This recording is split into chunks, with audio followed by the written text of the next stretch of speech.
Blue is barking like crazy at something. Blue! I guess he's over here. Come on. Come on. Oh, Blue has treed something. What the hell's he treed? Porcupine. Let's hope he didn't get quills in him. Little baby porcupine. Mama's probably here somewheres. Blue, come here. Blue. Blue, god damn it. Come here. You got any quills in you? Nope. All right.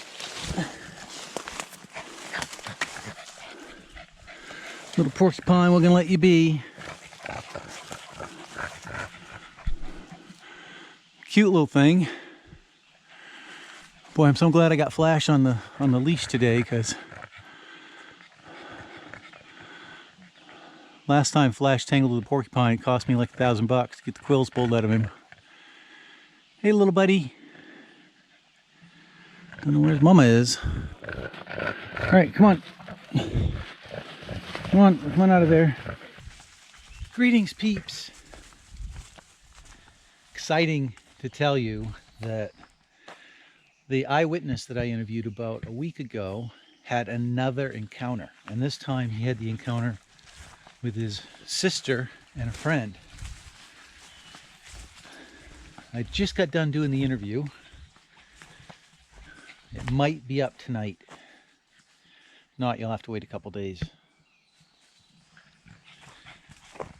One of the things that interests me the most about this incident is the proximity to my home base. It's like 2 miles from here. Literally 2 miles. As the bullet flies, it's about 2 miles. Which kind of gives a whole different perspective on my woodlot right here that we're walking on right now.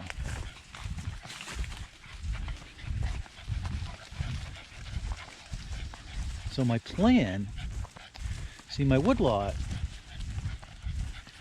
there's a couple things that are interesting. So this incident occurred about 2 miles from here. A quarter mile, maybe an eighth of a mile from where the sighting took place is a pipeline. It's very likely that both of these Sasquatches at some point had crossed that pipeline. Now, I don't know what the connection is, but a lot of people seem to think that there's a connection between, you know, long pathways, power lines, pipelines. Some even say railroad tracks. Now, my property here, if we were to go south, go to the very southern part of my property, you wouldn't have to go very far at all, and you would be on another pipeline, a different pipeline. And to the west of my property is probably at least 1,000 acres, if not a couple thousand acres of woods, where about half of that, third to half of that, is conservation land. So they'll never develop it. They log it every 20 years or so, but they'll never build anything there.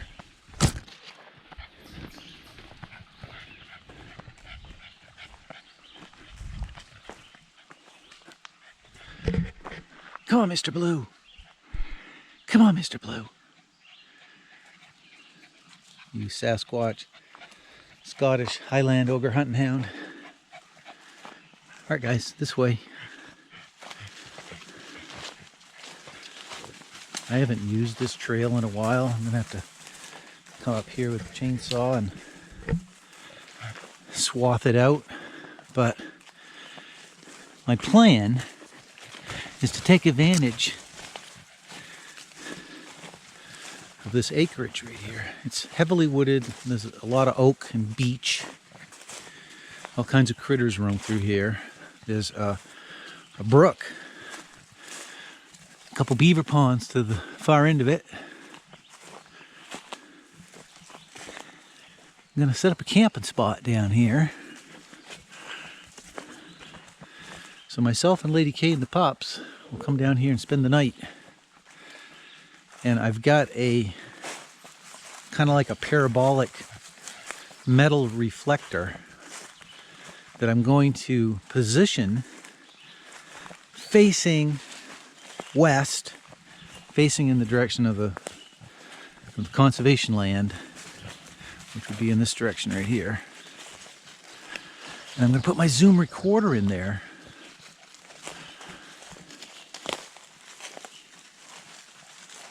so that I'll be primarily getting sounds from the west, right, from the government property. My guess is that these creatures that this eyewitness talked about, I find it hard to believe that they're not, you know. Well, here's the thing. There's been events. I tell you guys that I'm kind of slow on the pickup of. Come on, up, come on, up. A little slow picking up the fact that these things are right here in my backyard, but that's what the evidence is saying. So I'm going to do some more intense scrutiny of this area. And one of the things is to start with a handy dandy little camping spot up in here. And some deer scat. Deer scat right there. Yeah, now see, it slants away. I don't know whether I want to have the... I could pretty easily set up a little camping spot anywheres in here. All I need is something to put a tarp up.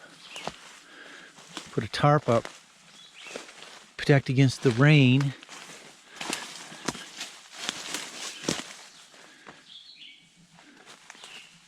A nice stone wall here. Yeah, see, this slants down into, this is, over in here is where the conservation land is. And oddly enough, I talked to a guy quite a few years back who told me that he'd been walking through this area, and apparently both him and this other guy on the other side of the pipeline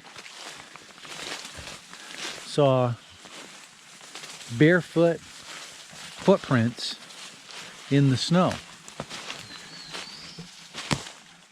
I don't think they were particularly large footprints. I didn't get any information on that per se, but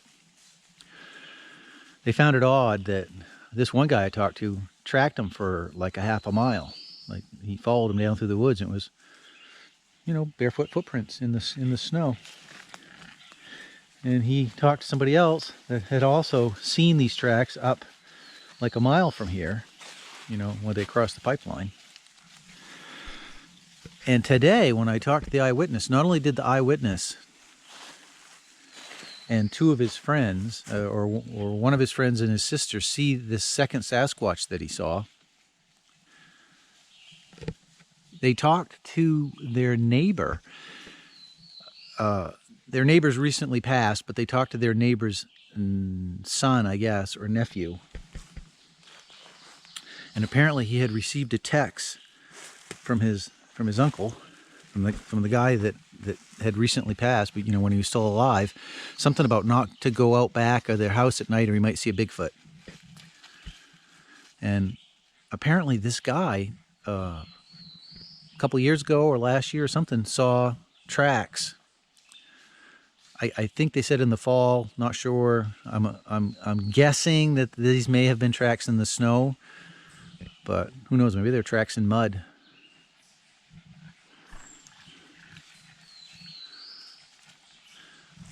So this right here would be a nice spot, wouldn't it?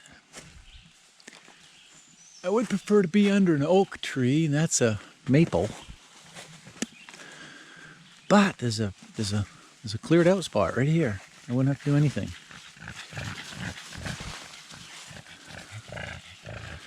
There's another stone wall over there. There's a corridor here.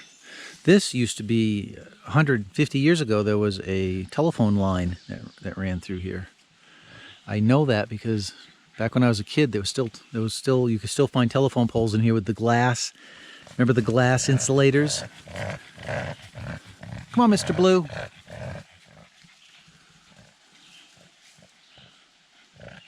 So you guys are at the ground floor. The IPO of this project. Project Backyard. Project something. I don't know if we'll stick with that or not. Project Backyard. We're gonna do some intense scrutiny. We'll do a couple different ways of doing this. We'll attempt to run, for 8-10 hours at a stretch. We'll attempt to run recorders, audio recorders, in the hopes of catching whatever vocal. I know there's a lot of critters here. There's, foxes, coyotes, barred owls, a lot of things that will make noises. Fishers. People have even reported mountain lions. We're not supposed to have any mountain lions. Shh, don't tell anybody. But people consistently report mountain lions. There's certainly plenty of white-tailed deer to feed a population of mountain lions. I wouldn't even dare guess how many people have told me they've seen mountain lions. So we'll run audio. We will also do, once I get our little base set up here, so we'll be able to do this, like, if we just got a spare night, right? We'll be able to come up here and camp. We'll hike out here. There's a trail. Cuts through my property. We'll take that trail and we'll head over to the conservation land with our starlight scope. We have a night vision. Nothing fancy, but it does let you see in the dark.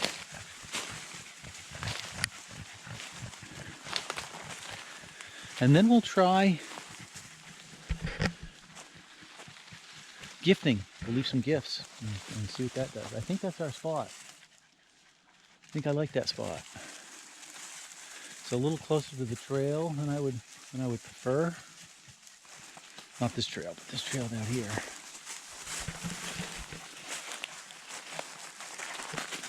Now, once you guys listen to the interview, you'll get the full interview, but one of the other interesting aspects, boy, there's a lot of them, is the first Sasquatch he saw, he thinks had short hair. The second one, and his sister drew a picture of what she saw and said it had like flowing hair.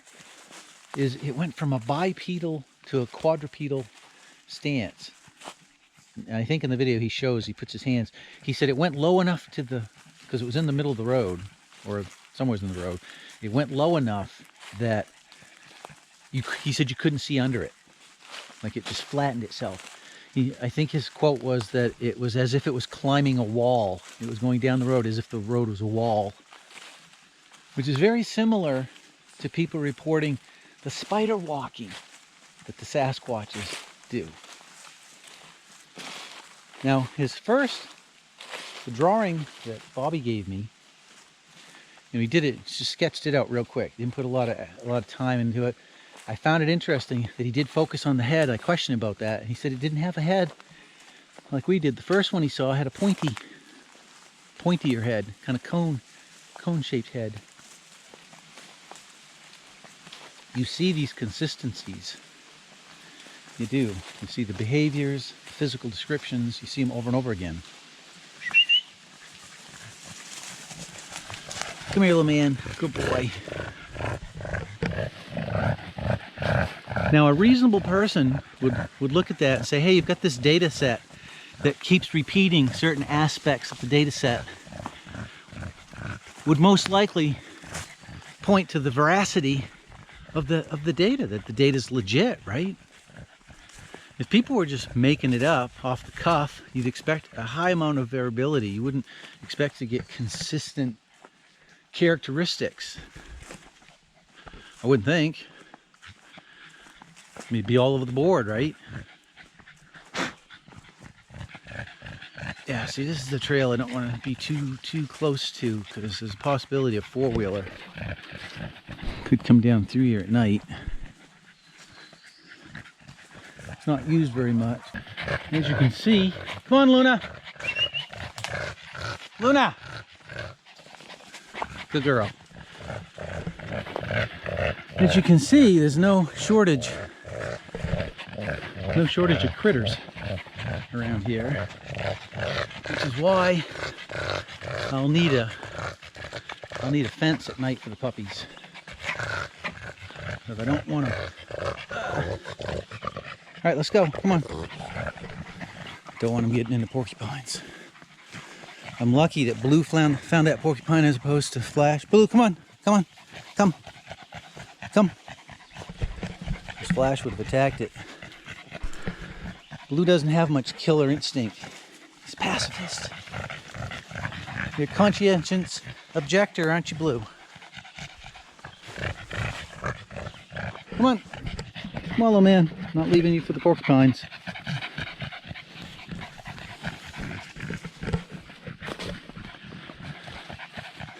Yeah, so the third thing, I think I got distracted, is to we'll leave some gifts. We'll try the gifting probably on that second stone wall I showed you, because that is the border between our property and the conservation land.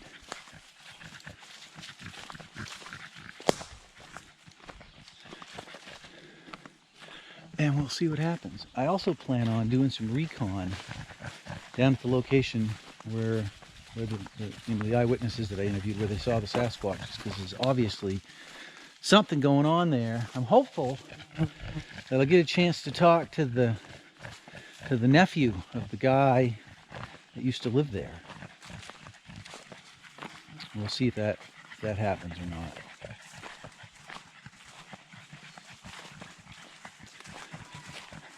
So I'm looking forward to you guys' comments. What do you think? What do you think's going on? Why did this guy have 2 encounters? Most people go their whole life never see Sasquatch. He saw 2 of them in the space of like a week. What's going on? What are they doing down there? There's been other reports in that area. Like, what's the attraction? You wonder about that, right? What are they doing? What's their agenda? Where they're from? Why they're here? I think most of the people that have the answers to those questions are full of crap. It's the thing now. You've got a bunch of people that they'll interview on these podcasts and whatnot. And, oh yeah, it's a lone male. Adolescents. Just ate a sheep. He spends X amount of time in the high country in this location here at the base of this mountain. He migrates down across the stream through the foothills into the orchard by the river down here. Stays there during July and August. This is the rock he sleeps under. The core family group resides at the seashore, frolicking in the waves, taking advantage of the mollusks in the sand, all the seafood.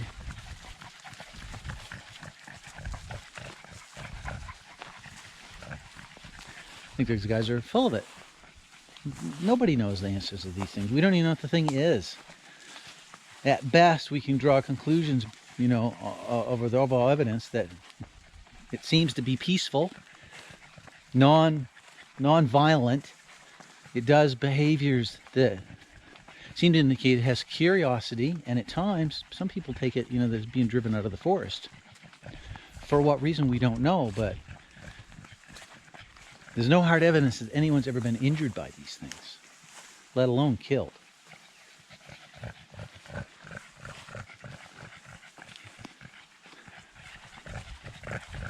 Other than that, we have physical descriptions. We have the eyewitnesses.